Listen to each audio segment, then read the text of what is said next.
Olá pessoal, tudo bem com vocês? Espero que vocês estejam bem. Bom dia, boa tarde, boa noite. Essa é mais uma aula, não é? Remota, gravada, em referência ao conteúdo do sétimo ano. Conteúdo esse do sétimo ano que está justamente vivenciando comigo as movimentações, as contestações, os movimentos nativistas contemporâneos. É bom afirmar que esse movimento, esses movimentos, no plural, melhor dizendo, não tinham por objetivo pensar, imaginar a independência. Não, não. Esses movimentos eram contestatórios tão somente contra a coroa portuguesa, estava aumentando em grande quantidade a cobrança de impostos. E aquelas regiões onde se podia imaginar que iriam sofrer muito do ponto de vista econômico com essa alta cobrança de impostos, eles vão se rebelar. Porque a riqueza nesse momento está oriunda onde? No Brasil colônia, em pleno século XVII, está oriunda em Minas Gerais. Então, em Minas Gerais, nós temos ali a eclosão de vários movimentos contestatórios, tá bom? E com isso, esses movimentos vão ganhar força, vão se organizar e, ao mesmo tempo, serão severamente punidos. Dentre essas situações, a gente destaca lá a revolta de Beckman, a revolta de Felipe dos Santos e a Guerra dos Mascates. Não é? A Guerra dos Mascates, que aconteceu em Recife, com uma conotação um pouco diferente, em que Recife era o porto que atendia às necessidades da capital, da capitania de Pernambuco naquela época, que era Olinda. Olinda era a capital. E o Recife tinha o seu porto que fornecia as condições para que as transações comerciais ali fossem realizadas através do porto do Recife. E essa situação nós vamos vivenciar daqui a pouco, tá bom? Vamos lá, iniciando a nossa aula de hoje em referência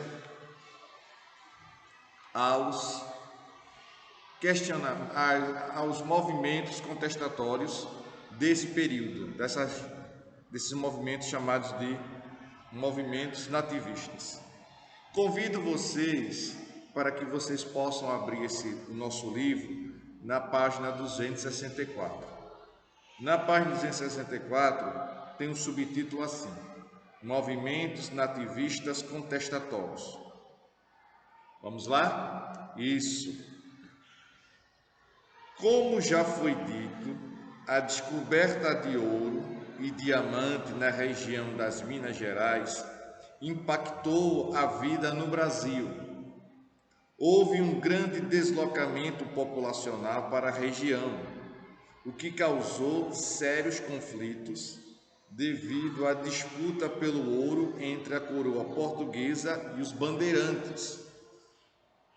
Entre outras palavras, Portugal conseguia exercer, controle consistente sobre a exploração das jazidas, além de aplicar altos impostos aos mineiros, que por seu lado, não aceitavam essa exploração financeira. Então, os mineiros não aceitavam essa situação de exploração e vão começar a contestar, vão começar a acreditar que aquela situação não é justa e vai surgir daí os movimentos contestatórios, tá bom? Diz assim: foi assim que alguns movimentos revoltosos eclodiram durante o século XVIII. Final do século XVII, início do século XVIII. Saindo da página 264, indo para 265, vamos lá? Isso. Os movimentos contestatórios consistiam apenas em divergir das práticas econômicas e políticas da coroa portuguesa, não tendo a intenção de lutar pela independência do Brasil.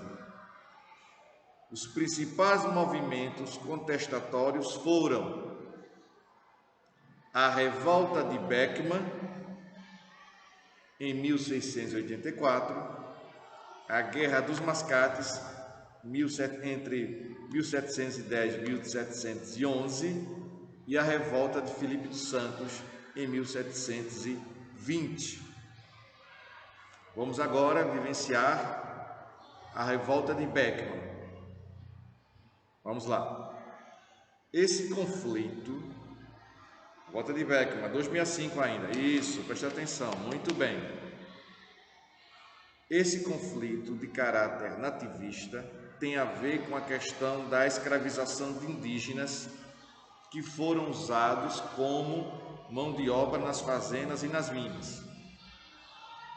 O início do bandeirismo visava escravizar os nativos, revoltosos no interior brasileiro, mas não obteve êxito, pois era caro e acabava com muitas baixas nas tropas bandeirantes. Passaram então a atacar os índios guaranis, que já haviam sido catequizados nas missões jesuíticas. Isso originou grave conflito e discordância entre a Igreja Católica e os bandeirantes. A coroa portuguesa, na tentativa de resolver esse impasse entre jesuítas e bandeirantes, criou a chamada Companhia Geral de Comércio do Maranhão. Preste atenção aí. A coroa portuguesa, na tentativa de resolver esse problema entre jesuítas e bandeirantes. Qual era o problema? Os jesuítas queriam defender os índios para que os índios não fossem escravizados. E os bandeirantes, pelo contrário, desejavam que os índios fossem escravizados. Deu para entender? Vamos prosseguir. Então, essa Companhia Geral de Comércio do Maranhão consistia em fornecer 500 escravos negros para a região. Além disso, tinha que importar bacalhau, vinho e farinha de trigo e exportar açúcar, cacau e tabaco. No entanto, esse acordo não foi cumprido, o que resultou na chamada Revolta de Beckman em 1684, no Maranhão. Liderados pelos irmãos Beckman, os revoltosos invadiram a Câmara Municipal e instalaram um governo provisório até que o conflito fosse resolvido. Também acabaram com a Companhia Geral de Comércio do Maranhão. A coroa portuguesa extinguiu o monopólio da companhia, nomeou um governador e mandou prender o principal líder do movimento, Tomás Beckman. E em 1685, os portugueses derrotaram os revoltosos, acabando com o governo provisório e executando seus principais líderes. Deu para entender? O movimento foi arrefecido, foi finalizado por parte da coroa portuguesa, que mandou prender os líderes e, inclusive, executando eles. O nosso livro, ainda na página 265, tem aqui uma outra movimentação, um outro movimento de contestação, uma outra revolta, que foi a revolta, a Guerra dos Mascates.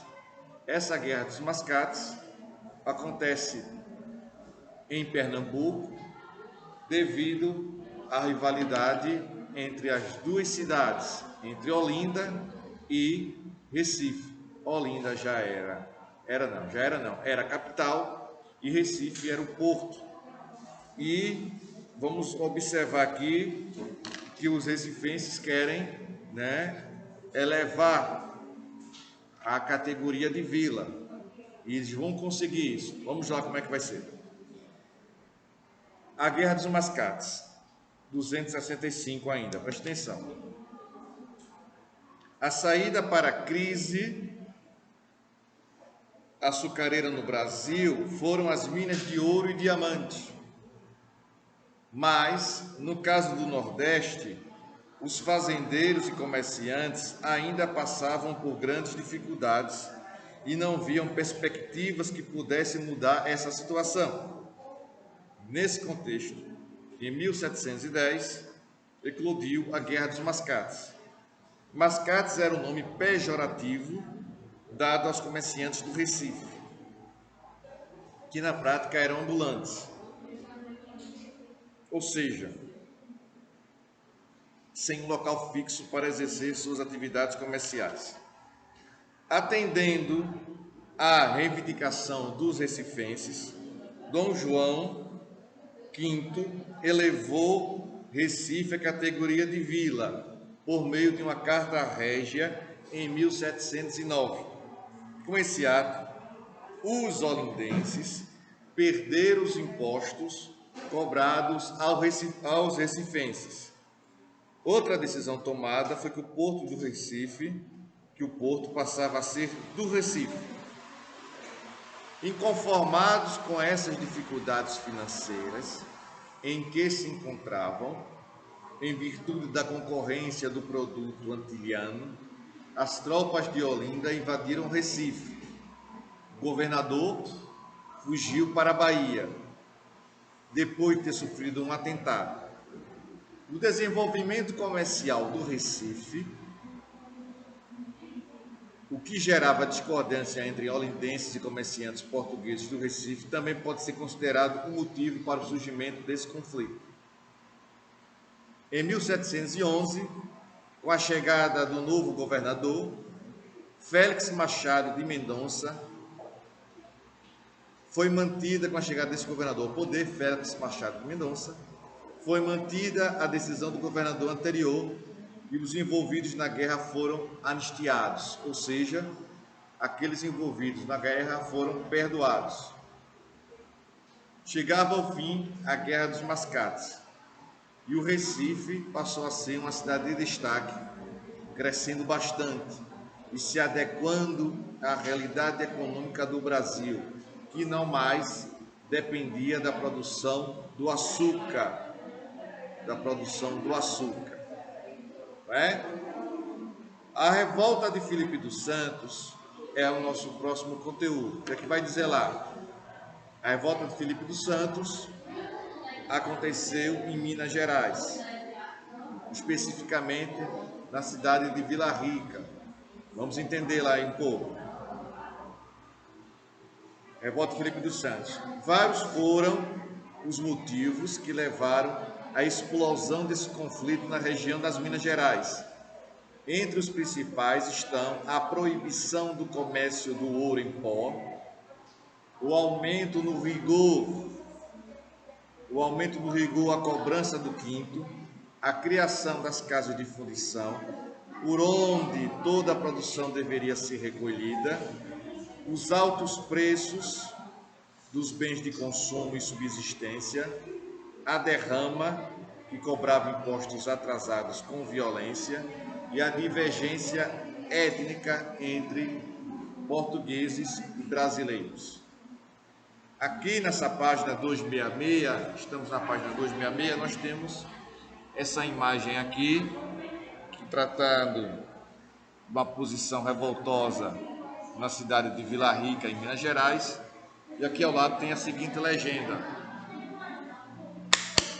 Felipe dos Santos, líder da revolta, lutou contra a cobrança dos impostos pela coroa portuguesa. Aí diz assim: devido a tais causas e a prepotência do conde Assumar, o conde Assumar tem uma legenda aqui explicando aqui, já não agradava mais a população devido às imposições em seu mandato, como extinguir funções e aumentar o poder do governador. Vamos lá. Devido a tais causas e a prepotência do conde de Assumar, governador de Minas Gerais, os brasileiros se revoltaram em Vila Rica no ano de 1720, destruindo os livros da provedoria da Fazenda Real. Também entregaram um documento ao governador que exigia a suspensão das medidas sobre o ouro e dos monopólios sobre o sal, a aguardente e a carne. Sem meios para reagir, o governador atendeu às exigências dos rebeldes, mas secretamente preparou tropas. Então, 1.500 homens invadiram Vila Rica e as casas dos rebeldes foram queimadas. O principal líder desse movimento, Felipe dos Santos, ele foi condenado à morte. Tá bom? Então, com isso, nós vamos partir agora para a sequência de exercícios.